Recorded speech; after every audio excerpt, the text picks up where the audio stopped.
Welcome. Thank you for joining us today. I hope you're also looking forward to a splendid weekend. But before the weekend starts, I wanted to come back and go back to a topic that I actually covered in our previous video, with one exception. The last time we went back so far that we actually ended up creating, a silent movie, which might have been historically correct, but severely impacted the content of the message that I was able to get across. So today we will look at the 22nd of July as a bank holiday in Poland again. How was it created? Why was it created? Why was it removed? What was happening before that? And what was commemorated by the 22nd of July. Let's look at the time frame. So the first entity that was involved in the actions or in the events that led up to July 22nd was the Polish Workers' Party. The Polish Workers' Party, created on January 5th, 1942, was a replacement for the Polish Communist Party, which has been demolished by Joseph Stalin in the second half of the 1930s. And in fact, the ones who were originally creating the Polish Workers' Party were parachuted into Poland on January 28th, 1941. On December 28th, 1941, right? December 28th. So only a few days, little more than a week before actually creating the party. This must have been really exciting times, being parachuted into an occupied country to create a new party from scratch. Why was it called the Polish Workers' Party, not the Polish Communist Party? The rationale behind that was that calling it a Workers' Party would open it up to a lot more supporters and potential party members, because it would basically open it up to the entire working class, not just the ones who actually were hardcore communists. Right, so this is why it was called the Polish Workers' Party, but in essence it was the Communist Party of Poland. Now, there were many discussions how the party should position itself regarding the already present underground state in Poland, because remember, Poland was probably the only European country where there was no collaborating government, right? There was no Polish government that pretended to be Polish but in reality collaborated with the Nazis. There was nothing like that.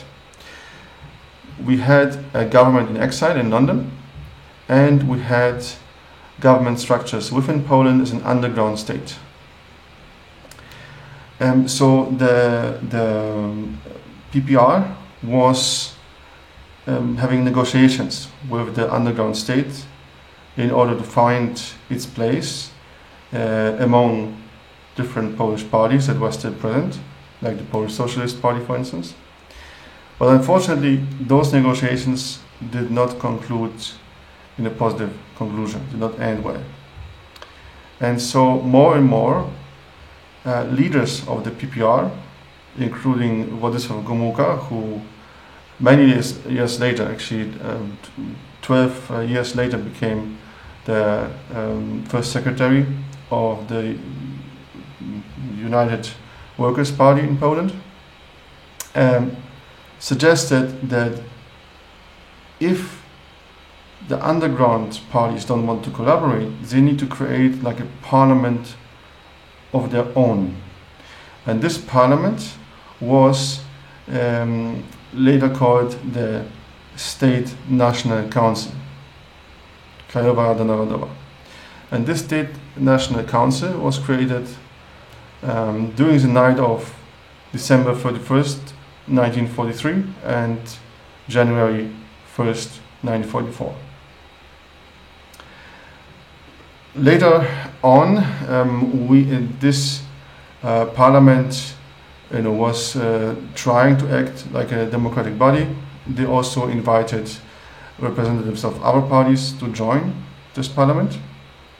But as the Soviet army, as the Red Army was approaching the territories which were meant to be Polish after the Second World War, there was a sense of urgency to create an executive branch for this parliament. And the executive branch is the PKWN, or Polish Committee of National Liberation, Polski Komitet Wyzwolenia Narodowego.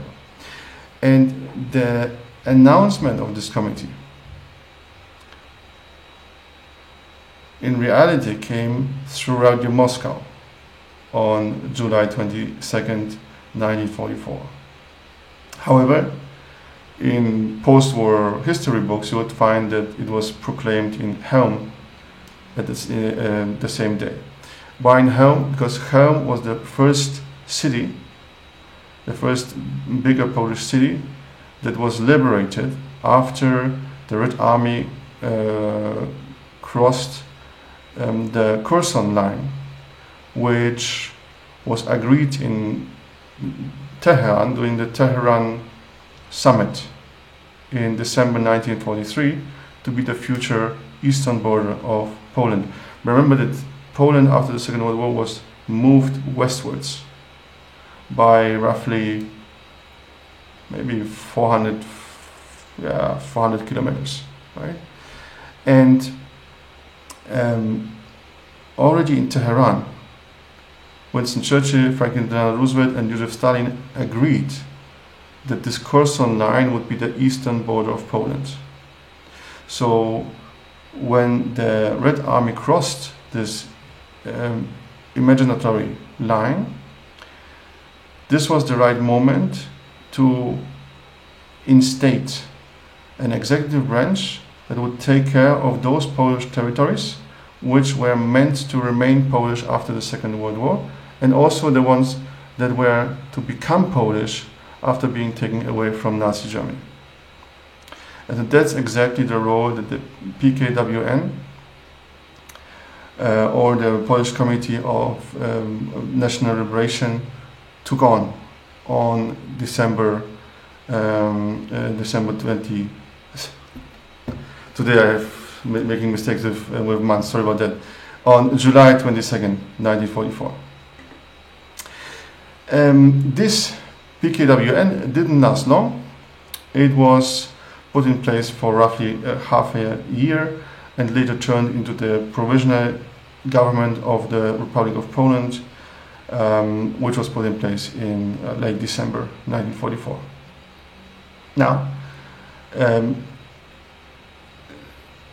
the State National Council, which officially created the PKWN,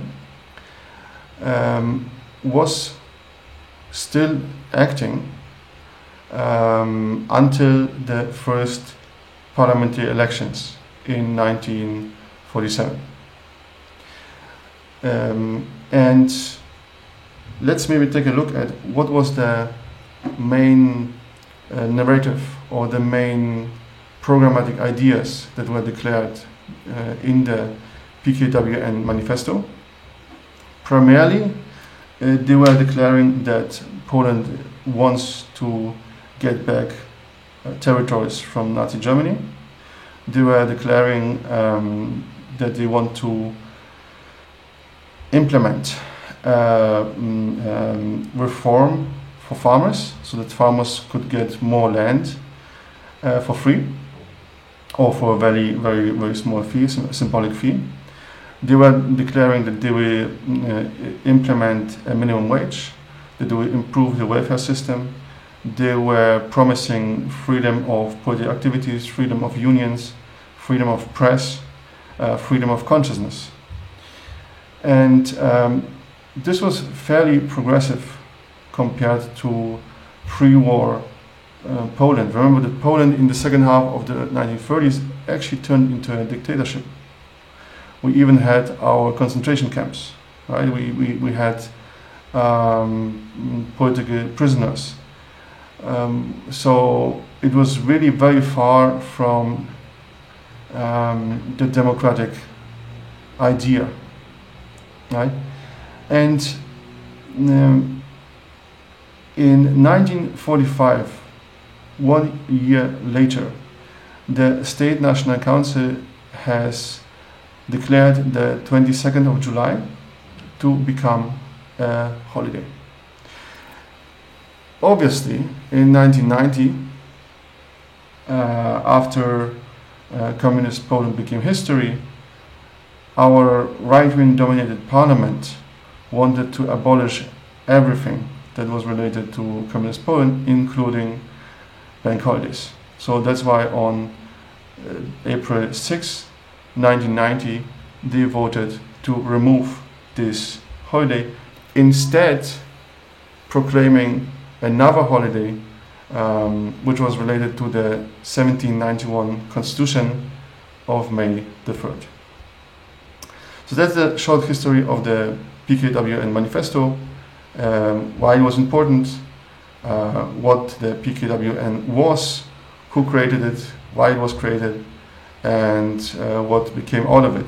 In Communist Poland, the 22nd of July was celebrated very often by opening important factories, opening important bridges, important traffic connections. For instance, the Palace of Culture and Science was opened on July 22nd. The same was the case with the stadium of the commemorating 10th anniversary of winning the war, which used to be where our current national football stadium is. In 1972, we started producing the Fiat 126P, a small family car that allowed millions of Polish families to own their first car. In 1974, a very important street in Warsaw was opened, Trasa Łazienkowska. So really, the government tried to organize a huge part of the civil life around the 22nd of July in order to create a positive atmosphere and a positive connotation between this holiday and factories or cultural venues, sports venues being opened. I am not entirely sure if it was a good idea to remove this holiday. Perhaps we should have kept it as a day to remember the bad things that happened during the communist times and the good things that happened during the communist times, because when we look and compare, for instance, the 1940s to the 1970s, these were two completely different decades. And each decade in the history of the communist state was very different from the one afterwards and before. Right? The 1940s were full of terror, were very dreadful. The 1950s, especially the second half, brought a lot of social relief, brought a lot of reconstruction. The 1960s was about restoring Poland as a working society, especially economically, and completing our rebuilding effort after the war. Remember that Poland was destroyed the most and lost over 22% of all his population in the Second World War. No other country and no other nation has suffered so much as we did.